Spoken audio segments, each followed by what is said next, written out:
Hey everyone, thanks for tuning in. This episode is brought to you by my course, Rest Assured.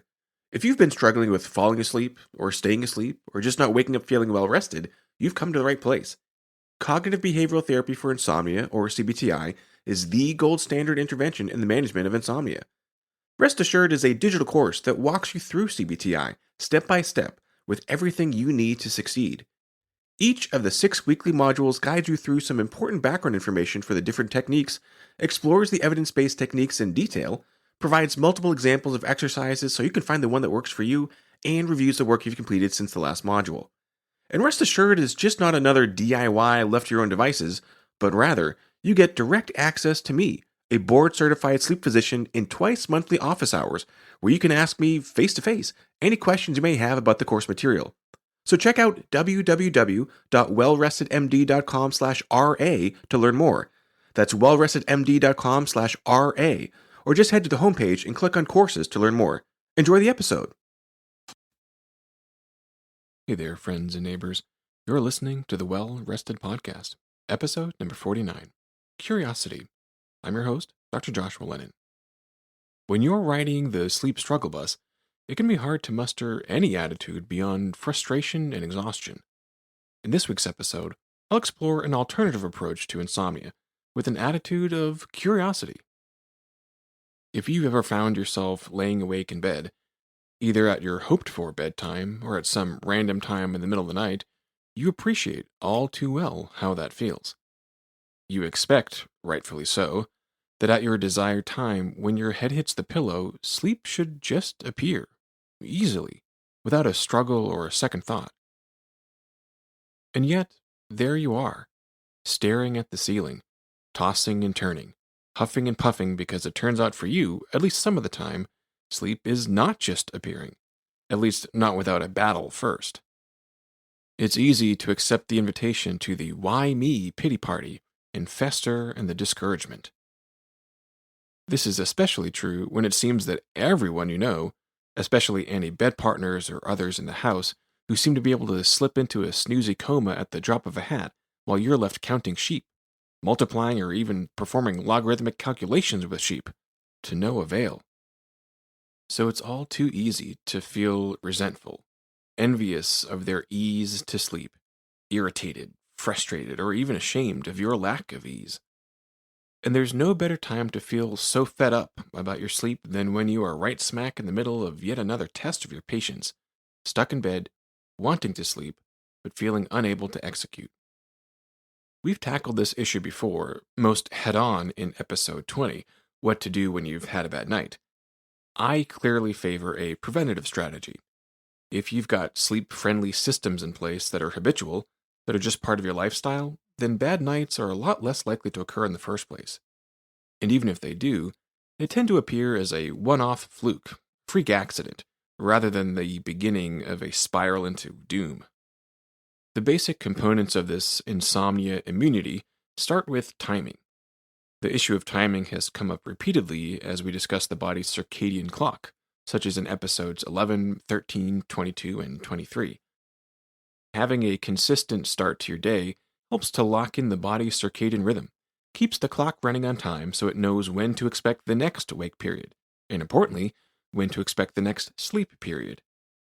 Appropriate timing of Zeitgebers keeps this all in line.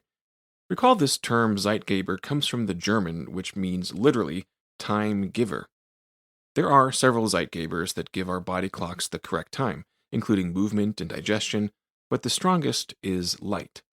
That's why we've discussed light so extensively before, including in episodes 4, 5, and 12. Correct timing of light, especially at wake-up time in the morning, does wonders for sleep, as elaborated on in episode 5.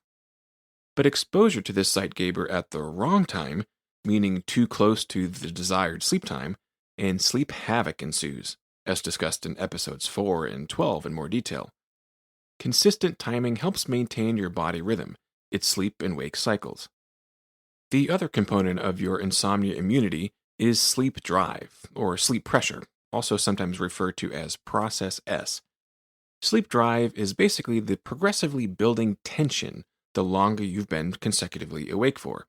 The longer the wake, the stronger the sleep.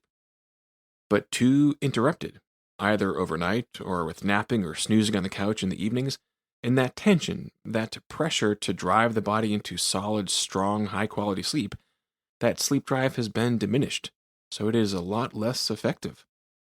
You can inoculate yourself against bad nights by maintaining consistent timing and long stretches of consecutive wakefulness. That helps to effectively reduce the number of bad nights. But what if you've been following all the rules and you still find yourself experiencing that rare bad night? Isn't this reason enough to feel upset and frustrated? Well, sure, you'd be justified in feeling that way. But is it helpful? Is that serving you?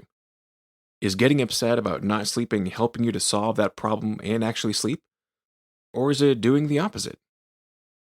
So if you find yourself struggling to sleep at the beginning, middle, or end of your intended sleep period, whether you've been vaccinated with good timing and sleep drive or not, an alternative approach is one of curiosity. Approaching your undesired wakefulness with friendly curiosity is much less likely to reinforce more insomnia. Think of how you'd approach a close friend or family member going through the same thing. Do you think they'd have an easier time getting back to sleep if you approached them with a friendly, curious, wondered attitude? Or an angry, frustrated, ashamed, why aren't you sleeping interrogation? Don't you deserve the same degree of respect and compassion? Here's what this may look like. Lying down with eyes closed, let's do an exercise in curiosity, something to implement when you're in the midst of being unable to sleep. The attitude of curiosity is key. We are trying to withhold judgment. This is more about investigation, exploring questions, rather than assuming what the answers are and whether they are good or bad. Try to take a third-party perspective, like Socrates, Columbo, or Sherlock Holmes, arriving at the scene with no horse in the race, just a curious itch to scratch. First, settle in. Take a deep breath in through the nose and out through the mouth. Feel the air rushing past your nostrils and down into your belly. Sometimes it can be helpful to place one hand on your chest and one hand on your belly, and feel for the rise of your hand as the fresh air pushes your belly upward. Feel where your body makes contact with the bed. Feel the weight of your head sink into your pillow. Feel where your shoulders rest against the bed. Feel where your rear end pushes against the mattress. Feel your heels cave out a little spot for themselves at the foot of the bed. Lie on the bed and know that you are lying on the bed. Now, having grounded yourself with a little embodiment, where do you feel yourself being awake? Is there a point somewhere where it feels like your wakefulness is coming from? You might feel awake in your head. You might feel awake in your chest with your heart beating. You might feel awake at your ears as you hear what's around you. You might feel awake at the eyes as they dart back and forth beneath your eyelids. Where is it that you feel yourself being awake? What does it feel like to be awake? Just be curious. Does it feel like vibration? Does it feel like sadness? Does it feel like a jolt of electricity? In an attempt to avoid any colorful judgments with language of good or bad, negative and positive, see if you can describe what it is that you feel. Is it a pressure, a tingling, a fullness, an emptiness? Is it soft or firm? Now take a moment and get curious about what it is like to be asleep. How do you know when you are asleep? Can you know when you are asleep? Can one ever know when she is unconscious? When you have been asleep with a lifetime of trials, where did you feel that you were asleep? Is it in the same spot you feel your wakefulness? Or is it even harder to pin down? What is the feeling of being asleep? Is it soft or firm, empty or full? tingling, pressure, or something else entirely? Do you ever remember the moment you fell asleep? What is that like? Do you remember moments of almost falling asleep? What is that feeling? And how is that different than the feelings of being awake or being fully asleep? Different location? Different character or quality of the sensation? If you lay still, just focusing on your back's contact with the bed, where do you feel your insomnia lives?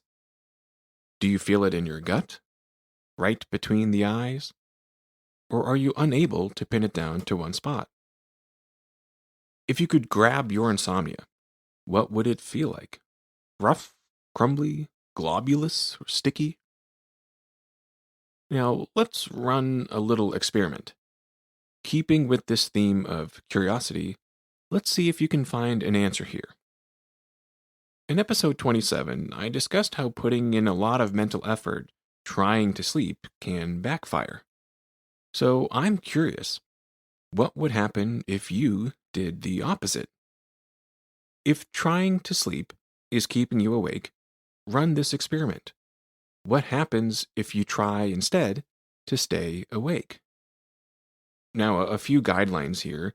The goal is not to literally poke, prod, pinch, or squeeze your way into staying awake. You don't have to assault yourself here. But under the same circumstances as before, lying down, still and calm body, eyes closed. If lying there like that, trying to sleep, led you to being awake, I am curious. What will happen if instead, under these same circumstances, you rather try to stay awake?